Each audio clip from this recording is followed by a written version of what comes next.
Here is something a narcissist will never tell you. Something they will spend their entire life hiding behind charm, behind rage, behind silence, behind tears that appear only when convenient. And it is this: the narcissist is not afraid of your anger. They are not afraid of your tears. They are not afraid of your threats to leave. They have survived all of that 100 times before. What truly terrifies them, what shakes the very foundation of the dark architecture inside their mind, is the moment you stop reacting, the moment you see them clearly, the moment your eyes stop begging and start observing. Because in that instant, something they have relied on for years collapses. The illusion breaks. And whatever spirit of manipulation, control, and psychological domination has been feeding on you suddenly realizes it is staring at someone it can no longer consume. That is the moment the narcissist begins to behave in very strange, very specific ways.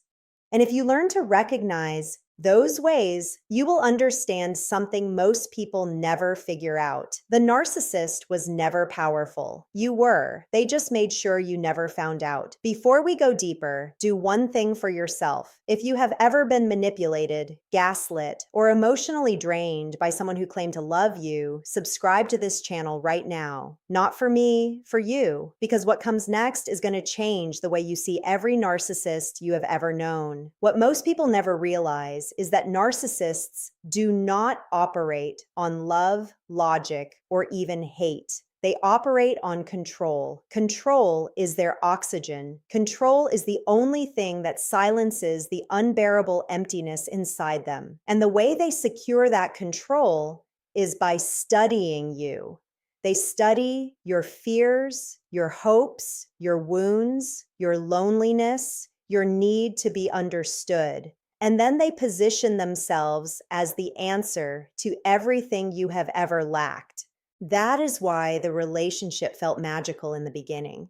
It was not love. It was reconnaissance. They were mapping your soul so they could later use it as a weapon against you. And the moment you begin to heal, the moment you begin to know yourself, that map becomes useless. Their power begins to die. And that is when their behavior begins to shift in ways that feel almost supernatural. Pay close attention because this changes everything. When a narcissist senses that their psychological grip is loosening, they do not respond with reflection. They respond with panic disguised as dominance. They suddenly become colder or suddenly become sweeter. They withdraw without explanation, or they flood you with attention you did not ask for. They start arguments out of nothing. They bring up old wounds. They accuse you of things you never did. They rewrite history right in front of your face, expecting you to flinch, to doubt yourself, to fold back into the small shape they had carved for you.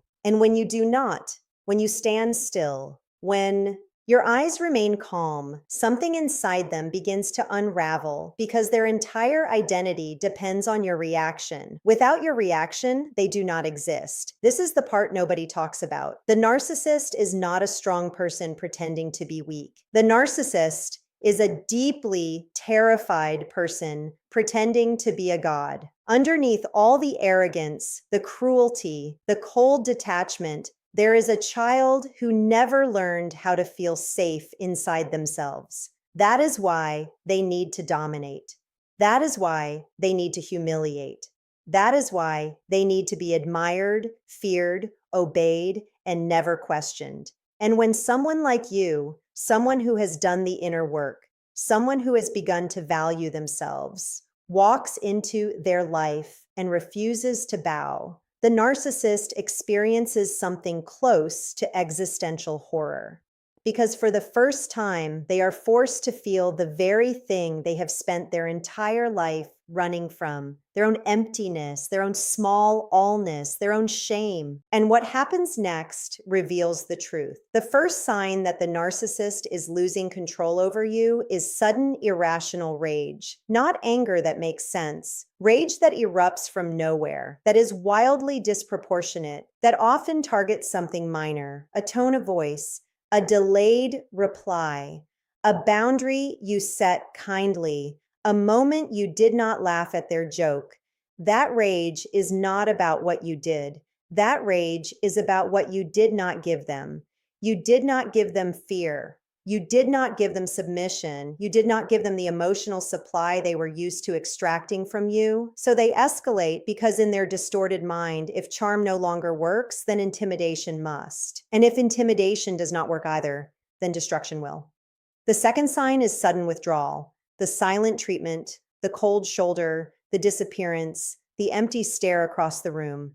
To an untrained eye, this looks like indifference. But what is actually happening inside them is the opposite of calm. They are punishing you. They are trying to make you feel invisible, abandoned, desperate. They are testing whether the old wound inside you, the wound of not feeling loved, not feeling chosen, not feeling enough, is still strong enough to drag you back to them on your knees. And if you stay grounded, if you do not chase, if you do not break the silence first, you have just done something the narcissist cannot tolerate. You have shown them that their absence does not destroy you. And that is a wound to their ego they will carry for a very long time. But here is where it gets even darker. The third sign is blame shifting that becomes almost theatrical. Suddenly, every problem in the relationship is your fault. Every cruel word came out of their mouth because you provoked it. Every lie they told was your fault because you did not trust them enough. Every act of betrayal happened because you did not love them the right way. This is not an argument. This is a psychological operation. The narcissist is trying to reinstall the original software of guilt, shame, and self-doubt into your mind. Because without that software running in the background, you are unreachable, you are unbreakable, you are free. And freedom in someone they used to control is the one thing they cannot allow to exist in peace. The fourth sign is the smear campaign. When all internal manipulation fails, the narcissist turns outward. They begin to talk about you to friends, to family, to coworkers, sometimes even to your own children. They paint you as crazy, unstable, cold, selfish, ungrateful. They flip the narrative so cleanly that even people who have known you for years begin to look at you with confusion. And here is what most victims never understand. The smear campaign is not an attack on your reputation. It is an attempt to rebuild the cage. Because if they can convince the world that you are the problem, then maybe, just maybe, they can convince you again too. The smear campaign is the desperate roar of a predator who has lost its prey. If this is reaching you, if this is hitting something deep, subscribe to this channel right now because everything you are about to hear is going to help you take back what was taken. Comment one word below, just one, awake. So I know you are with me because this next part is where the truth becomes unstoppable. What most people never realize is that emotional independence is the single most threatening force in a narcissist's life. Not money, not status, not even leaving. Emotional independence. The moment you stop needing their approval, their validation, their attention, their permission to feel okay about yourself, you have effectively cut the cord through which they were feeding. And a narcissist without a feeding source is a deeply unstable creature. That is why they become more aggressive, not less, when you begin to heal. Because in their mind, your healing is their starvation. Your peace is their famine. Your self-respect is their exile. They do not want you well. They want you dependent. They want you reactive. The healthier you become, the more dangerous you become to the version of you they built in their mind. Pay close attention because this changes everything. Boundaries are not walls. Boundaries are mirrors, and the narcissist cannot tolerate mirrors. Every time you set a boundary, no matter how gentle, you are forcing them to see themselves. You are forcing them to confront the fact that you have a self, a soul, a center that exists outside of them and is not theirs to command. That is unbearable for them because in their internal world, you do not exist as a separate person. You exist as a function of supply, of admiration, of emotional regulation. And when that function suddenly says no, when that function starts having a life of its own, the narcissist feels something close to betrayal of cosmic proportions. That is why they react to boundaries the way most people react to violence, because to them, a boundary is violence. Your no is the destruction of their entire universe. This is the part nobody talks about. Underneath every narcissistic behavior, underneath every insult, every silent treatment, every guilt trip, every lie, every smear, every rage, there is one single emotion: fear. The narcissist is afraid, always, constantly. Underneath the mask, they live in a state of perpetual psychological dread. Dread of being exposed, dread of being seen, dread of being ordinary, dread of being abandoned, dread of realizing that the self they have constructed is hollow. And the only way they know how to manage that dread is to project it outward, to make someone else carry it for them. That someone for years was you. And the reason your healing terrifies them so much is because the moment you set down the fear they gave you, they have no choice but to feel it themselves, and they would rather destroy you than feel it. And what happens next reveals the truth. Once you understand this, you start to see every behavior of the narcissist differently. The rage is not strength, it is panic. The silence is not power, it is punishment born from fear. The blame shifting is not confidence, it is a desperate attempt to keep the mask glued to their face. The smear campaign is not influence, it is the sound of someone losing their grip. Suddenly, the giant you were afraid of starts to look like exactly what they always were: a frightened person screaming inside a costume. And once you see that, you cannot unsee it. And once you cannot unsee it, you cannot be controlled by it. But here is where it gets even darker. The narcissist's deepest fear is not you leaving. It is you becoming someone they can no longer recognize. Because the version of you they pretended to love was the version that needed them. Then the Rainat version that doubted itself, the version that apologized too quickly, the version that gave too much, forgave too easily, stayed too long. When you become someone who knows their worth, someone who walks calmly, speaks clearly, sets boundaries without guilt, chooses peace over chaos, that person is a stranger to them. And strangers cannot be manipulated with old wounds because old wounds belong to old versions of you. The new you has rewritten the rules, and the narcissist cannot read the new language. This is why healing is the greatest threat to a narcissist. Not revenge, not exposure, not even abandonment. Healing.